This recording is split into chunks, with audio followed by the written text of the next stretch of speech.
काठमांडू से पोखरा के लिए उड़ान भरने वाला येती एयरलाइंस का ATR 72 विमान रविवार सुबह कास्की जिले के पोखरा में दुर्घटनाग्रस्त हो गया। येती एयरलाइंस के प्रवक्ता सुदर्शन बरतौला ने पोस्ट को बताया कि पुराने हवाई अड्डे और पोखरा अंतर्राष्ट्रीय हवाई अड्डे के बीच दुर्घटनाग्रस्त हुए विमान में कुल 68 यात्री और चालक दल के 4 सदस्य सवार थे। यात्रियों में 3 शिशु, 3 बच्चे और 62 वयस्क हैं। त्रिभुवन अंतर्राष्ट्रीय हवाई अड्डे के महाप्रबंधक प्रेमनाथ ठाकुर ने कहा कि पंजीकरण संख्या 9 ANC वाले विमान ने काठमांडू से सुबह 10:30 बजे उड़ान भरी थी।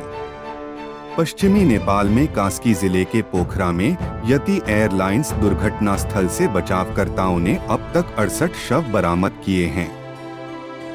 त्रिभुवन अंतर्राष्ट्रीय हवाई अड्डे के बचाव समन्वय केंद्र ने बताया कि अब तक दुर्घटना स्थल से 68 शव बरामद किए जा चुके हैं और बाकी 4 की तलाश की जा रही है। कास्की के मुख्य पुलिस अधीक्षक अजय केसी के अनुसार 64 पीड़ितों के शवों को शहर के पोखरा एकेडमी ऑफ हेल्थ साइंसेज ले जाया गया है। अकादमी के निदेशक प्रोफेसर डॉक्टर भरत बहादुर खत्री ने बताया कि शाम 4:15 बजे तक अकादमी को 64 दुर्घटना पीड़ितों के शव मिल चुके हैं। खत्री ने कहा, पीड़ितों की पहचान करने की प्रक्रिया चल रही है। सुबह 10:30 बजे काठमांडू से पोखरा के लिए उड़ान भरने वाला येती एयरलाइंस का ATR 72 विमान पंजीकरण संख्या 9 ANC के साथ नयागाम में दुर्घटनाग्रस्त हो गया।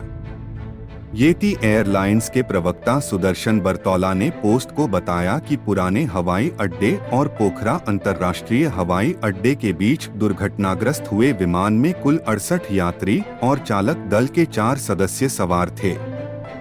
यात्रियों में 3 शिशु, 3 बच्चे और 62 वयस्क हैं।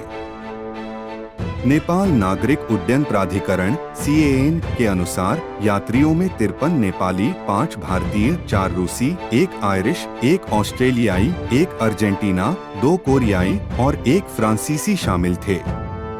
इस बीच दुर्घटना के बाद रविवार को हुई मंत्रिमंडल की एक आपात बैठक में दुर्घटना में जान गंवाने वालों के लिए राष्ट्रीय शोक दिवस के रूप में सार्वजनिक अवकाश की घोषणा की गई है। प्रधानमंत्री पुष्पकमल दहल ने मंत्रिपरिषद की आपात बैठक बुलाई थी।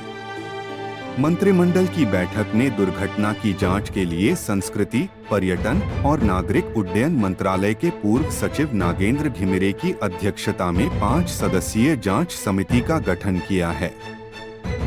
इसी तरह सरकार ने यह भी निर्देश दिया है कि हर घरेलू एयरलाइन के विमान उड़ान भरने से पहले कड़ी जांच से गुजरते हैं। विभिन्न देशों के नेताओं, राष्ट्राध्यक्षों और राजनयिकों ने रविवार को कम से कम 68 लोगों के जीवन का दावा करने वाले येती एयरलाइंस विमान दुर्घटना में जानमाल के नुकसान पर शोक व्यक्त किया। एक ट्वीट में भारतीय प्रधानमंत्री नरेंद्र मोदी ने कहा कि वह उस दुखद हवाई दुर्घटना से बहुत दुखी हैं, जिसमें कीमती जानें चली गईं। नेपाल में दुखद हवाई दुर्घटना से आहत हूं, जिसमें भारतीय नागरिकों सहित कीमती जान चली गई। दुख की इस घड़ी में मेरे विचार और प्रार्थनाएं शोक संतप्त परिवारों के साथ हैं, भारतीय प्रधानमंत्री का एक ट्वीट पढ़ता है। इसी तरह पाकिस्तान के प्रधानमंत्री मोहम्मद शहबाज शरीफ ने भी विमान दुर्घटना की घटना में लोगों के मारे जाने पर गहरा दुख और शोक व्यक्त किया। शरीफ ने एक बयान में कहा, इस कठिन और दुखद समय में हमारी सहानुभूति और प्रार्थना नेपाल सरकार, प्रभावित परिवारों और नेपाल के लोगों के साथ है।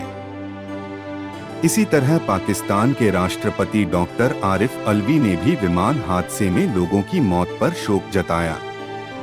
घटना के बाद एक बयान जारी करते हुए राष्ट्रपति अलवी ने कीमती जानों के दुखद नुकसान पर अपनी गहरी संवेदना व्यक्त करते हुए कहा कि उनके विचार और प्रार्थना प्रभावित परिवारों और नेपाल के लोगों के साथ हैं। बयान में कहा गया है, राष्ट्रपति ने दुखद घटना में जान गंवाने वाले पीड़ितों के परिवारों के लिए प्रार्थना की और अल्लाह से प्रार्थना की कि उन्हें धैर्य के साथ इस नुकसान को सहन करने की शक्ति और साहस प्रदान करें।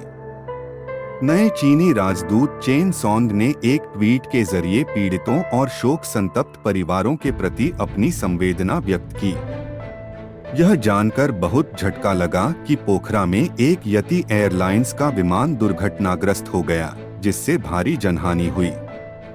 इस कठिन समय में हमारी संवेदनाएं नेपाली लोगों के साथ हैं। एक ट्वीट में काठमांडू में संयुक्त राज्य अमेरिका के दूतावास ने भी पीड़ितों और परिवारों के प्रति संवेदना व्यक्त की। हम आज सुबह पोखरा में दुखद यति एयरलाइंस दुर्घटना से बहुत दुखी हैं। हम स्थिति पर सावधानी पूर्वक नजर रख रहे हैं।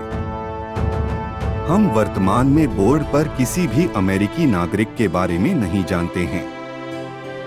हमारे दिल पीड़ितों और परिवारों के साथ हैं। दूतावास का एक ट्वीट पढ़ता है।